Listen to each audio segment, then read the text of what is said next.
मन मयूरी को चाहे, जवानी का आलम मोहब्बत का सोलन, बिना प्यार कैसे वो जीवन निभाए।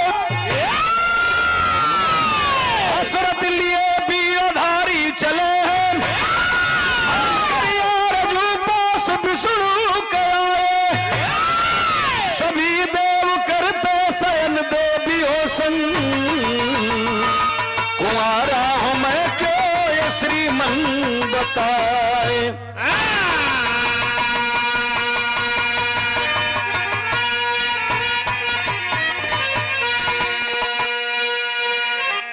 ए भैया बात के समझ ले हल जाओ बहुत ध्यान से। एक बार नारद जी अपन सरंगी सितार बजवते जात रहलन, आमोद प्रमोद में हुन नारायण नारायण करते जात हुन। वही रास्ता में बैठल रहल कामदेव। कामदेव देखला कहला कि रुको आज तनी नारद जी से मजा लिया जा। नारद जी के नयाव देखल ताव कामदेव जी गच देने चढ़ के उन्हीं की पर सवार हो गए। तब जान लिया कि जकरी पर कामदेव सवार हो जिया बाबू तो डायरेक्ट मेहरारू खोजे लगी। जब सवार भइलन हो नारद भगवान के ऊपर कामदेव जी, नारद भगवान का जीव घड़बड़ाए लगल। मने कहला के मतलब कि सगरो वोल्टेज उनको ठन ठन चले लगल, मर लगल एकदम फाक फाक कि अब का हुई। नारद भगवान बाबू धीरे धीरे जब काम वासना जगल हो तो सरंगी सितार लेहला कहला कि सलाई गर्मी आत नहीं खे। चला दुनिया का दाता दुनिया का मालिक विष्णु जी आवाज उनसे मिलके कुछ कहो। वही छील सागर में देवता देवी गंधर्व बुलाए के सबके विष्णु जी अपन मीटिंग करत रहलन। अब वही मतलब नारद जी पहुंच गए नारायण नारायण करते कहला कि हाँ विष्णु जी हाई मीटिंग अपन रोक दो। कहला कहाँ है? कहला करे मर्दवा बहुत जरूरी बा, बहुत शरीर में गर्मी होता। कहीं मेहरारू देखते हैं तो जैसे लगता है कि उफान मारत हो। कहला कि मतलब कहला कि हमके बियाह करे के बा। कहला कि ओ हो लगत है कामदेव उनके ऊपर सवार हो गई हो। कहला कि तोहार मीटिंग चली वाली नहीं, जल्दी हमारी बियाह की तैयारी कर। इशारा कैलन है नारद भगवान कहलन है का कहला मास्टर बिरहा में कवाली लग गई।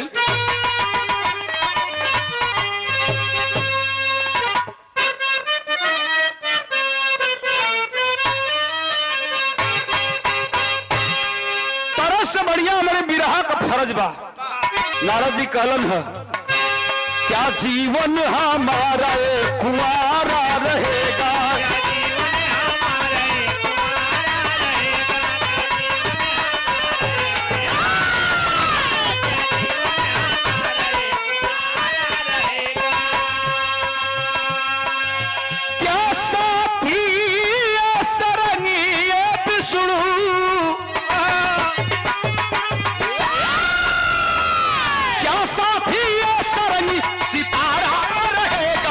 जीवन हमारा कुंवारा रहेगा।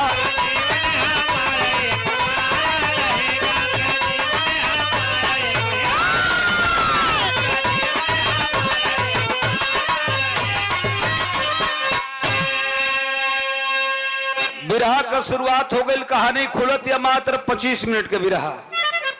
अरे बाहर आती तो गुलशन में फूल खिलते हैं,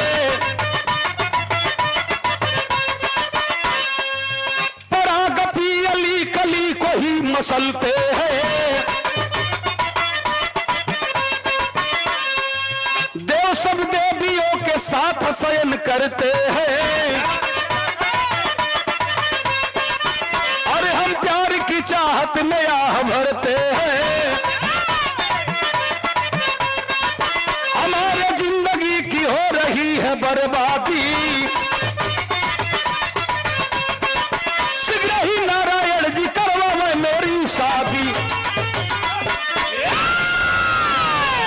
ए भैया बात के समझ ला। कल नारद भगवान की कहो विष्णु जी शंकर भगवान पार्वती जी से बियाह करके गलवा राज काटत हूं, तू लक्ष्मी जी से बियाह कर ले।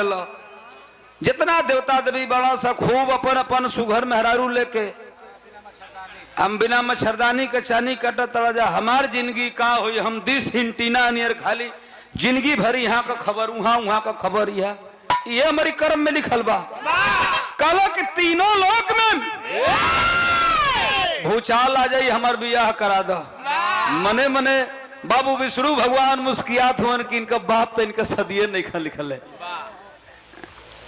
यानी ब्रह्मा जी।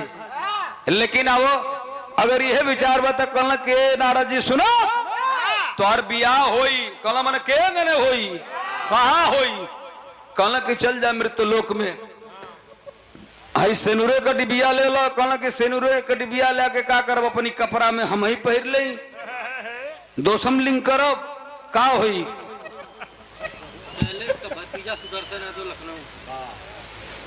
शैलेश यादव के भतीजा आप सुदर्शन भैया की तरफ से सम्मानित किया गया गोरखपुर के माटी से अरे लखनऊ के माटी से बहुत बहुत प्रणाम करता हूं। गलती हो जाएगी क्षमा करेंगे घर का बेटा हो। कल की दोषम लिगम नहीं करना है हमको शादी करना है तो कहला कि चले जा मर्दवा मृत्यलोक में कहा देश का डरामा के लिए बड़ा तोहर हम पखंडा जानते नहीं चले जाओ नारद जी व्यास नाम का एगो पोखरा बा वहीं पे पहुंच जा एगो दुगो ना कम से कम 1000-2000 अप्सरा जली से नहाए जौने से मन करी वही से बियाह कर ली है। कल करे बाहरे विष्णु जी अरे तोहरी सन देवता तो देखली नहीं। चलो नारद भगवान का कल मास्टर विरहा में गीत बदल गई।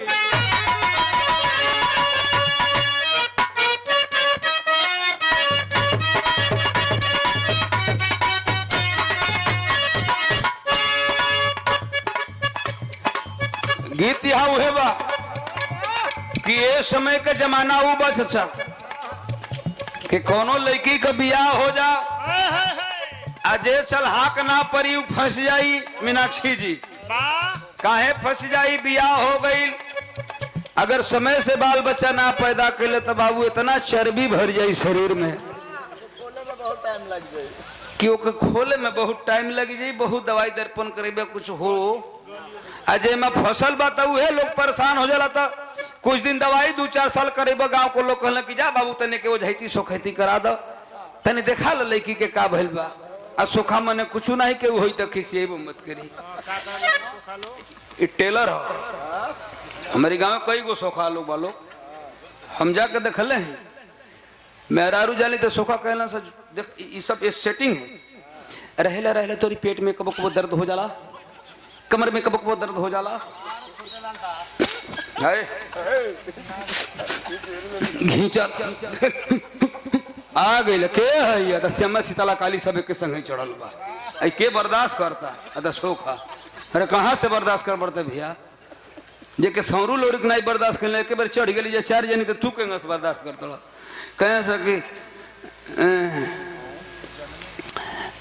देख तोरी मर्दे के कोनो से चक्कर चलत बा रहेला तो के कब को माथा में चक्कर हो जाला कौन ऐसा मेहरारू हो भैया लो क्यों करी माथा में तनी चक्कर रखो अरे बाबा एकदम सही कह तनी गौ कीरे माथा में सही चक्कर होला आ कब को रहला करी हमार पीराए बड़ा दुखाला हे तोरी मेहरारू की जय रहो को मर्दे का पीराते नहीं खे इन्हन का इतना पीराता कमाए के हमन के बा खियावे के हमन के बा अब पीराता इन्हन को 3 दिन बाड़ी से खाली खाना बनौला खाती झगड़ा बा उ बनौले से 6 रोटी हम बनाए साजी के 3 रोटी तू अपनी पहुना के खिया ले तो अपनी भतारे के तू खिया ली हम देख ले तो देख ले आ सोखा बैठा दो कैसे करे बाबा बड़ा टटात ना हो बहुत टटात नीचे से ऊपर ले टटाता तो वे सोखवा देख कहल रहे कोनो कि बुर्बक का धन रही त छलहा के खैला बिना ना मुई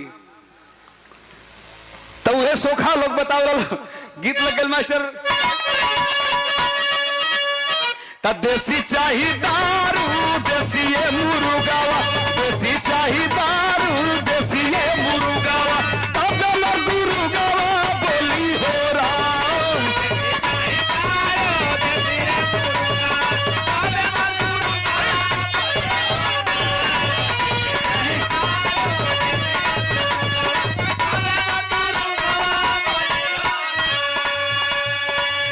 इत गीत रहल मास्टर साहब लेकिन नारद भगवान का केला तने बिरहा के भाव पर गौर कर जे।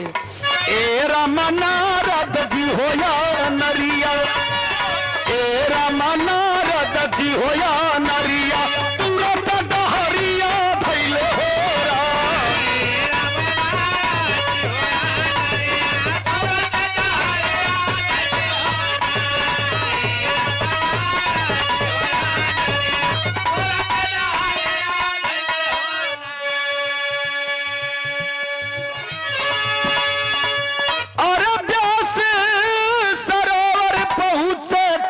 सितरवा। अरे घूमी घूमी नहीं रखेल सब कचे हरवा,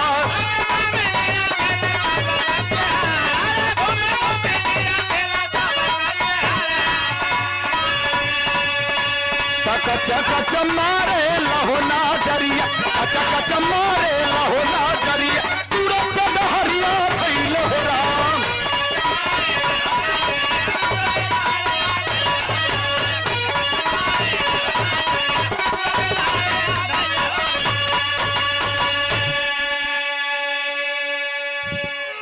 गैलन व्यास पोखरा पर बाबू मीनाक्षी जी खूब सुघर सुघर लड़की बड़ी सा, बिना शादी शुदा बड़ी सा। हई व्यास पोखरा के किनारे जाके दाती पर बैठ गना, जितना लड़की रही से नहात रही सा, कपड़ा कोनो बदलतिया, कौनो खुश करतिया, कुल्हनी के देख के कच कच यह नारद जी आंख मारे लगला। तो जब लड़किया के आंखिया मारत तो कह सकी तो बड़ा बेहया बा ए भाई, दोगले बका एकदम से न बरुआ के अपन दाढ़ी हेते हेते झोटा भइल के का भइल बे दादा हमन के आके हैंग करता। मजाक अपनी जगह पर, लेकिन बात सही है।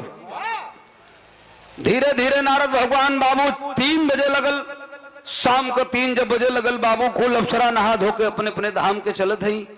तो नारद भगवान कहो कि ई ठीक लगत है, ठीक है बा, बाकी तनी सा कच्चा पड़तिया, एक छोड़ा गिला के देखा। मन रिजेक्ट पास अपनी मन ही से करता ना केहू उनकी लगे सटत नहीं खे। सगरो अप्सरा चल गई बाबू, एगो अप्सरा लास्ट में बचल जो ना का नाम रहल कुंदन अप्सरा। कुंदन अप्सरा के सामने जाके एकदम खड़ा हो गए। नारद जी कहला कि अरे रानी हो, क्या तेरी जवानी है, भगवान ने मालिक ने तुमको क्या बनाया है, तू हमारे खातिर बनल हो। हाँ अब हम तो के छोड़ब ना। कलश की सठैसा में लगत है कि पगला गेल भाई बुढ़वा, कैसन कैसन ही फालतू बात करता। नागराज जी अपने दिल का उद्गार, अपने दिल के बात जाके वही कुंदन अप्सरा के सामने रखलन है। का कल मास्टर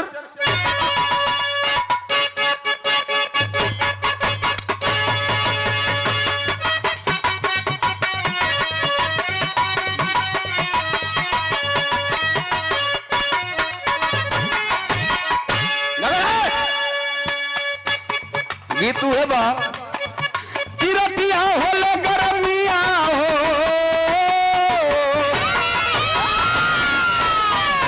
रतिया होले गरमिया ना डोले पवना वाना, रतिया होले गरमिया ना डोले पवना, रतिया होले गरमिया हो, रतिया होले गरमिया ना डोले पवना। नारद कहे मचल के हो, नारद कहे मचल के कुंदन से बचनिया ना, नारद कहे मचल के हो, नारद कहे मचल के कुंदन से बचनिया, नारद कहे मचल के हो, नारद कहे मचल के कुंदन से बचनिया। तो हसे होई हमर सगाई, तो हसे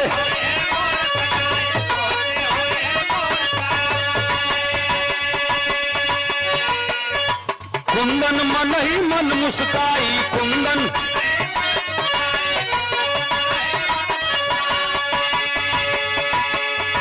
मरला से खींच के थप्पड़ हो, मरला से खींच के थप्पड़ काल पर दिलवर जानी जाना,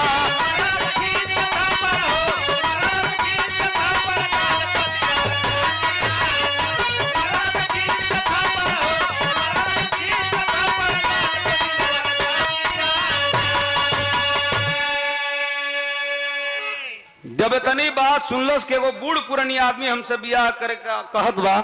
मरलस से के थपरा नारद बगल मुँह के बगल गिरला, माटी भर मुँह लगल बा, झाड़ होकर खड़ा हो गया। कहला कि मारा चाहे काटा बिहावा तो तोहरे से करो। कलश की बहुत बड़ बउरा बरुआ बाई मानी ना तो परवाना बिन समा का जल गया, परवाना बिन समा का, परवाना बिन समा का जल गया, शादी प्रेम में चातक चाह प्यास बुझाना।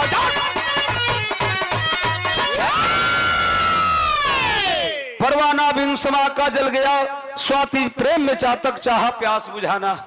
कलश कह रे बरुआ तो के लाज नहीं खे लागत कि तोर उम्र का बा, हमार का उम्र बा, तोरी बेटी की उम्र को बानी। कल की बेटी उटी या मत बनो, अन्ना बोहिन बनो, डायरेक्ट दुल्हन बनो। ए बाबू कलश की सुनो कि लजियो न आवे तो हके अपनी उमरिया के, अतोह के सतावेला बुढ़ाई में मदनामा। कलश की ना मनबा, कलश की एकदम ना। नारद जी कहलो कि बियाह करब तो तोहरे से करब, तोहरी संसुघर लड़की हम देखले ओखले नहीं की। कलश की तो हमार शर्त बा। कहलो कि एगो ना 1000 शर्त हमके मंजूर बा। कलश की अरे पोखरा नहा के साथे हमके लिया के चलो, नारद जी का गद गद भइल बाटे मनवा। कलश के यही पोखरा में कूद के नहाला तो हमसे बियाह करके लेके चलो। नारद भगवान न आओ देखला न ताव देखला, बाबू वही पोखरा में कूद गईला। और जब पोखरा में कूद गईला मास्टर तो भइल का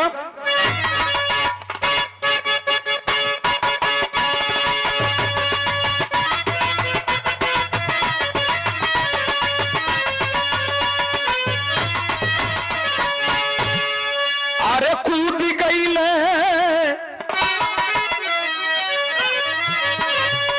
अरे कूद गईला नारद बाबा करने नहान गाई तूफानवा पानी में।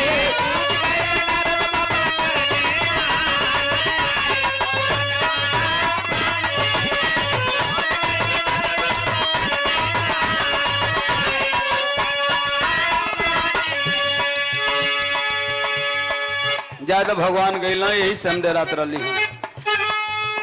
नारद भगवान वही पोखरा में कूद गईला। आ कूद के मीनाक्षी जी लगल अपन देह मोले। कल के कई महीना के नहिले है, तनी बढ़िया से मोल माल के नहले तबे न बियाह हुई। आ एक बेर के बुढ़ले बाबू नीचे से ऊपर ले मोलत हुआ है। पंचो मोलते मोलते जब हाथ पेटे पे गई तो ढेड़ुकी जोन बा 1.5 इंच खाल हो गई।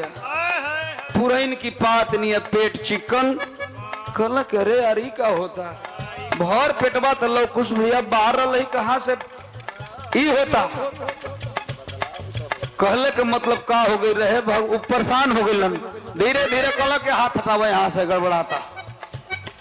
कपारे पर हाथ लगेला, कल की तो बड़बो बढ़न बढ़न ढेर बुझाता। मोलते मोलत बाहर जब ऊपर ले गेला, बाहर कल ध्यान नहीं मिले तो बड़का चोटी वाला बार भइल बा। कहला कि एहू के छोड़ा रे दादाई का गिनगिनावन बरता। जब सीना पर हाथ लगेला बाबू 2 अक्टूबर तैयार बा। नारद भगवान कहला करे यार हम मेहरारू हो गई का। अरे बाप हो बाप, सगरो समन में चिकन चाकन भइलो, बारो बढ़ल बा। कहला कि रुकी देखी टेस्फार्मा जर गेल की हो मचल बा। जब नीचे हाथ लगेला बाबू तो फर्स्ट क्लास का टेस्फार्मा भी जरल बा। 16 बरिस की हो गई ले छोकरिया,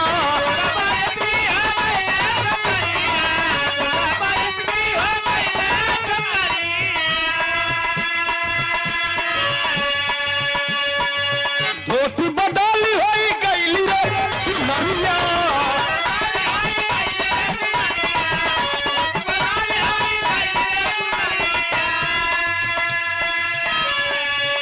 अरे छतिया पर बुधु गो भइल समान आइल तूफानवा पानी में।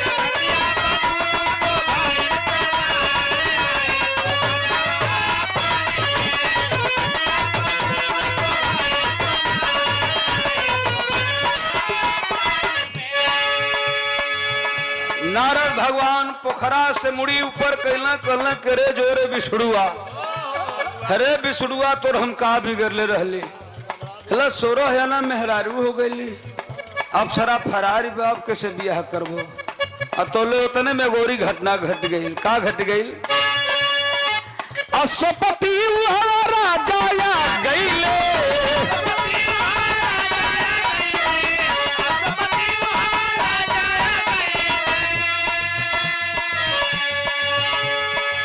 अश्वपति नाम का राजा जो नौका विहार करके आ रहा था, ओकर हजाम रहे, अखिया के एगो कान रहे। तब तोहार ध्यान कहीं रहे, लेकिन कनवन का ध्यान बहुत जगह से रहेला। कलश करे राजा साहब, आपका ध्यान किधर है? ओहो हो, दुकान तो इधर है पोखरे में। राजा देखलस कलश की क्या इसकी जिंदगी है, क्या जवानी है, नारद रूपी मेहरारू बन के खड़ा हो। कलश रजवा की ए बाबू है नहीं आई भी, अरे बुचिया इधर कल की मैं हम ना आएगा।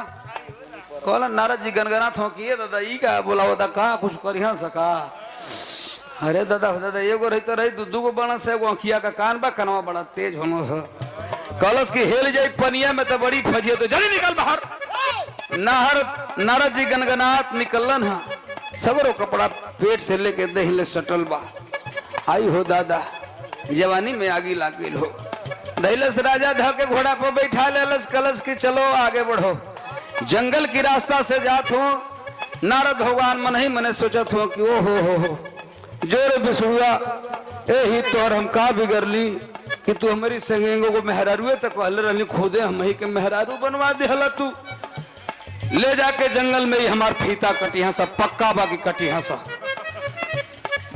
एगो रही तो समझ में दू को बड़ा सा फीता कटिया सब।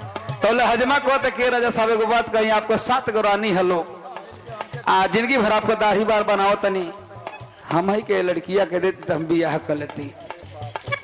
रजवा कलश के चाचाओ यही कर लो।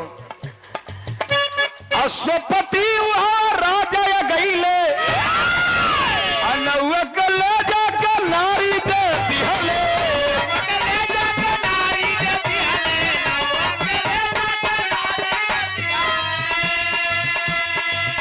अरे टूटेला नौआ खरिया में धाम आइल तूफानवा पानी।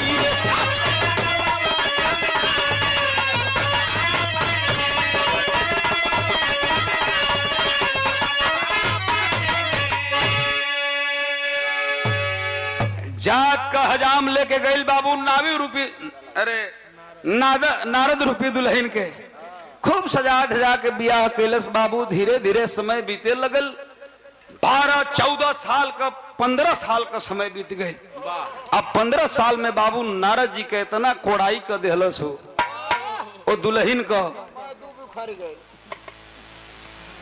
कि 12 गो बाल बच्चा का मालिक हो गई ना। हाँ उहे 12 गो बच्चा भइलन, एगो लड़की भइल रहे, 11 गो लड़का, जना के मन के सावन कहल जाला, सावनी माह से शुक्ल पक्ष वह एगो लड़की पैदा भइल, 11 गो लड़का। अब वो के जनवरी फरवरी कुल कहत रहा, जोड़त रहा। नारद भगवान कहला के दोगला की घर में खैला के ठेकान नहीं खे आव रहल बा, जब से लेके आयल बा जनिए से आवता था खाली सवारी भर ले रहता। मुजहानी वाली खटिया बा बाबू, जनिए से आवे कहीं बैटरी का आदमी बा कहे कि रानी हो तोहरी बिना लैल बनी फलाना के घर से पूरी 3 गो तू काट 3 गो हम काटत आवत नहीं बैठा। ताव कटोलस पूरी की नारद भगवान का परसोत धलेलस, पीठ बुझेबे ना कि पेट है कि पीठ है, सब सुख उख के खत्म। मरद मेहरारू में झगड़ा भइल, नारद रूपी दुल्हन खिसिया गईली। नारद भगवान कहला कि अबे दोगला के घर में हम रहब हो, अबे हमके ये दुनिया के छोड़े के परी। जाए बिसुड़ू कवन कर्म कैले रहे तो हर का बिगड़ले रहली। खिसिया के चलन है नारद भगवान की, जाके कोनो कुइया या इनार देख के मर जेब, लेकिन करी घर में हम रहब ना। बैल का मास्टर बिरहा में गीत लग गई।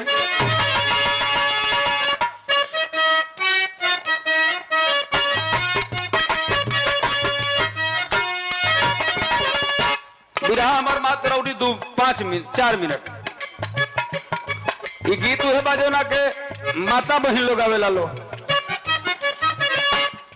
यही के गवैया हमन का गाय ले जा पर साज बाज बाज जा बढ़िया से। का गाय ले जा मास्टर साहब? झाझर मड़ौआ जनी वही हाय बाबा हो, झाझर मड़ौआ जनी वही हाय बाबा हो, लगी हा सुरु जावा की ज्योति हो।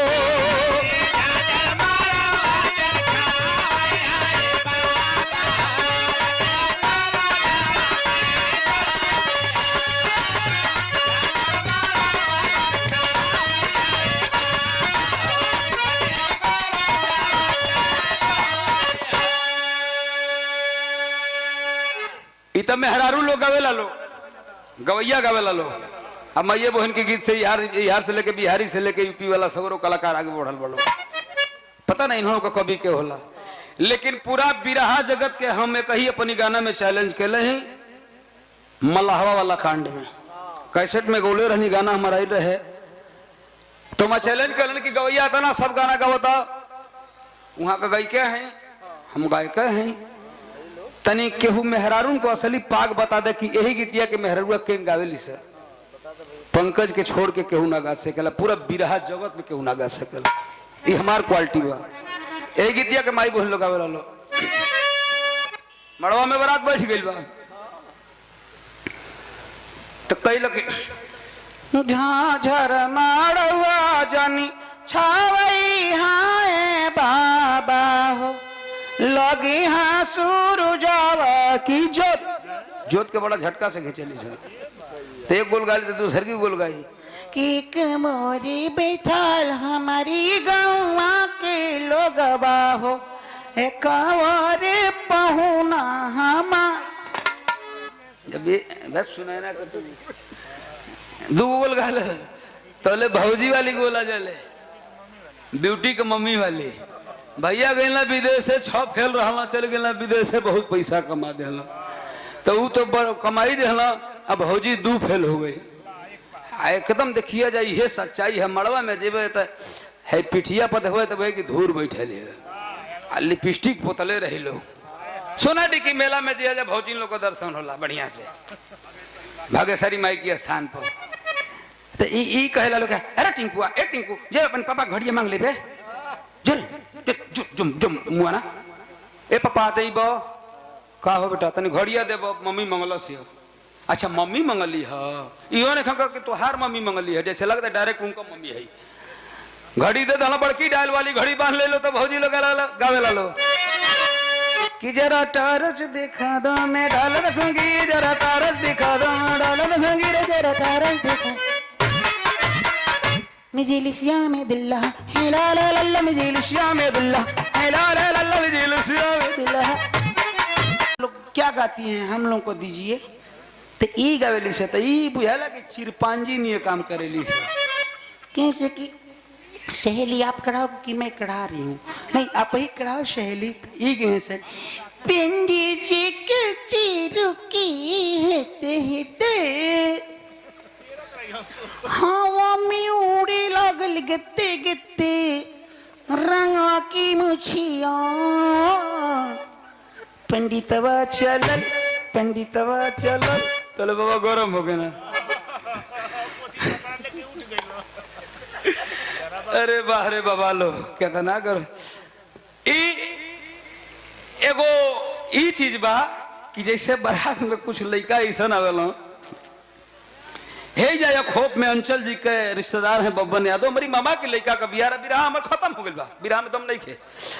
ओम बाराती में गए तो हमारा मामा कल की जानता है गुजरात रहना पंकज में तेरे को बोलता है ना कि उधर बिरहा नहीं मांगता है ऑर्केस्ट्रा में। हम कहते कॉल तो के बिरहा जो होता है मत करिए हमारे बिरहा जा को दो। आज ये बारात गए थे कहला कि बैग लेके तुम मैं जा रहा हूँ मड़वा में और तू इधर बैठने का डीजे साउंड वालों को संभालने का। हम कहने कि तू जाके संभरता यही तय करे बड़ा जाके हमसे संभालते नहीं। हम जाता नहीं मड़वा में ये लाइन नहीं तो थुथुना उथुना फोड़ देना से नहीं है इनको। जाता ना मड़वा में मार खून बहुत आ रहे पंकज बहुत मारता है यार। हम कहने कहे मारता है तो कहता ना कि मैं इधर से नाच रहा उधर से मैं बचा रहा था उसमें हमको मार दिया। और लड़का हमारी मुँह पर खाली गाज फेंका सा कहीं के बाबू तनी मान जाता कौन से कि मेरे यार की शादी आपसे क्या मतलब है। तो लड़की के लड़का इम्प्रेस कर ना सकी हम बहुत बड़ा है उन्होंने में लड़कियों कम नहीं खी सब वो लड़की लड़का को होता कि अरे सेठ को बोलना मैं कल परसों फ्लाइट पकड़ रहे, मैं बॉम्बे को आ रहा है बनारस से, 8 लाख रुपया मेरे अकाउंट में डाल दे। अरे साला 1 महीना का तनख्वाह है कि तोरी जिंदगी भर का तनख्वाह है, बुझाते नहीं के। तो माइयो बेखरी बचले वाले लड़कियों कहते कि सपना आज तो उसकी नेहा की शादी है, देखो परसों विद्यालय खुलेगा तो हम लोग आएंगे। दुनिया ई हो गई बा, एकदम हकीकत ये है। हे भैया तने है नारद जी के कहानी एक बढ़ाला। अरे बीता दिवस कुछ भइले झगड़ावा, बीता दिवस कुछ भइले झगड़ावा, नारद जी कैले बंदी चार हो।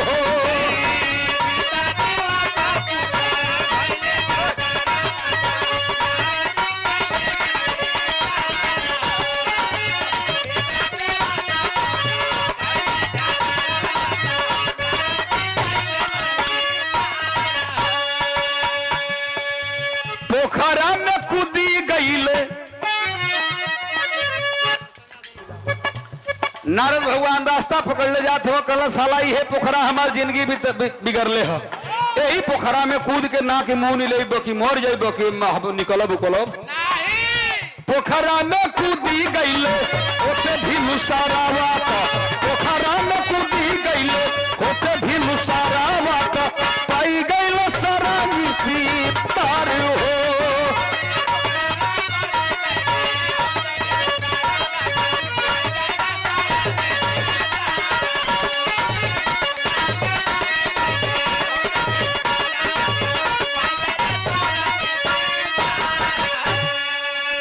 वही पोखरा में नारद भगवान कूदला है बाबू, जब कूदला तो ससिया फूले लगल, कहला के मारे करीब वही परा निकले ला दादा, जल्दी बहरा निकलना तो नारद भगवान नारद रूपी एकदम असली रूप में आ गए हुए। वो पोखरा का विशेषता रहे क्षणिक समय रहे होकर कि अगर क्षणिक समय में जो मर्द कूद जाए तो मेहरारू कूद जाए मर्द हो जाए, मर्दाना हो गए। वही पोखरा की दाती पर बाबू सरंगी सितार रखल हो, झरल अपनी गमछी से कहल कि भागा सलाए पोखरा की लवट के ताके लाए। आज जब चलन बाबू तो बिरहा हमारा आल्हा के ओर पहुंच गई। भैल का मास्टर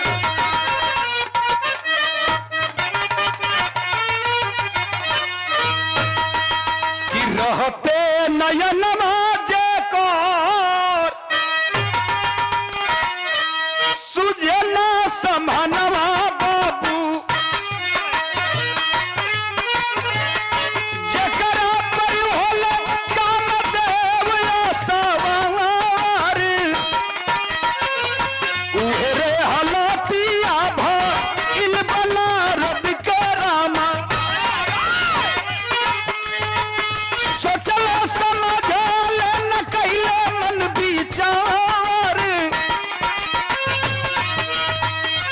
नारद भगवान भगलन है जंगल के रास्ता में। लखनऊ वाले चाचा जंगल की रास्ता से जात हुन तौले देखला के एगो मर्द मेहरारू, नेताजी लव कुमार जी, एगो मर्द मेहरारू दिनवे में संभोग करत रहलन। कहलन नारद जी के रे यार तो बहुत बदतमीज है, जवन काम राती के होके के चाहिए के दिनवे में करत हुआ। नारद भगवान इशारा कैलन हो डांटत हुन, कहलन का रतिया कहोले सम भोग के समैया ललऊ,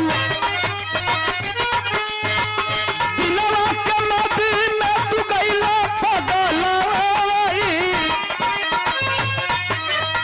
अरे जौन काम दीने का करत सबके राती के कल जाला। मैंने कहला के मतलब कि 14-15 बरिस में हाजमा नारद जी के सिखा दिल है कि कौन काम कब होला। वो कहलस मर्दा ऊपर खड़ा होकर की करे, ए बुड्ढा ये मेरी मशीन है, ये हमार मशीन है, जो मन करी तब दाई दाइबे करब, सुखल दाई भेवल दाई, 1 बोझा ना काटी 2 बोझा काटी, लेकिन हम दाई। तो नारद जी कहलन है का सुनो सुनो हमारे नाम नारद है, रतिया के होई नाही कबहू मिलनवा सुनिला, विष्णु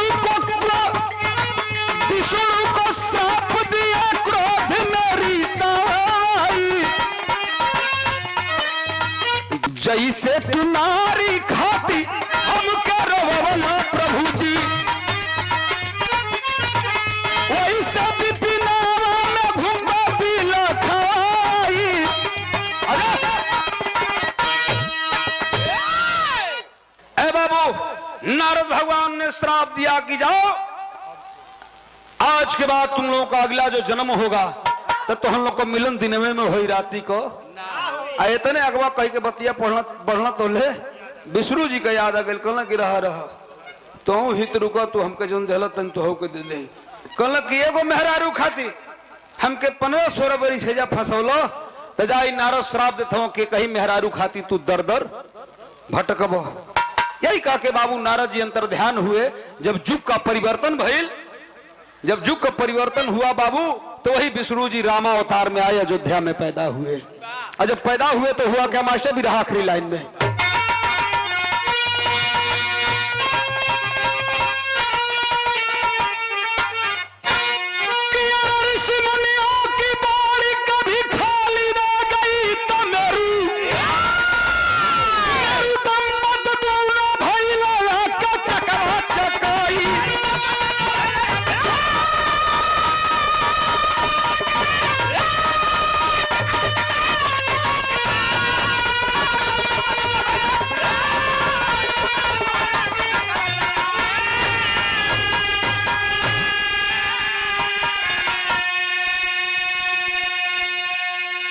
ऋषि मुनियों की बाणी कभी खाली ना गई तो मेरू दंपत दोनों भइले आके चकवा चकई।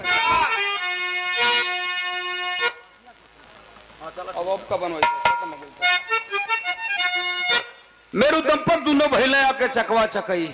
वही दोनों पति पत्नी बाबू अगला जन्म में चकवा चकई पंछी भइला जो आज की कलयुग की दुनिया में चकवा चकई पंछी हो दिन भर संगे रही, राती का एक ही डार पर रही, लेकिन मिलन ना होला, दूरी बना के रहेलन। किया हरण सीता का रावण नार बिरह मेरे से श्राप को लेके राम जी विपिन मध्य में ढोए।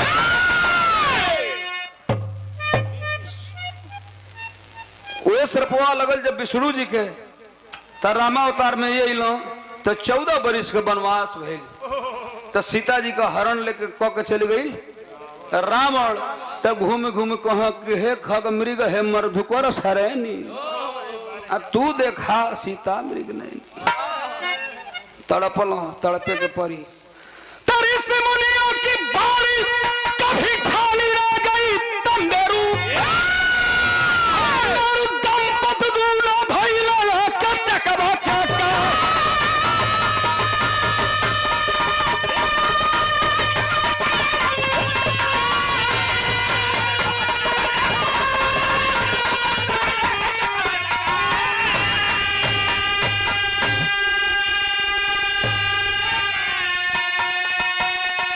ऋषि मुनियों की बारी कभी खाली ना गई, मेरू दंपत दोनों भइले आके। यहीं से विरह का समापन हुआ। कहना है जय जखार स्वामी गुरुजद्दू की लहराती फुलवारी त्रिशी सने ही श्री नारायण संग मितवा यवद बिहार।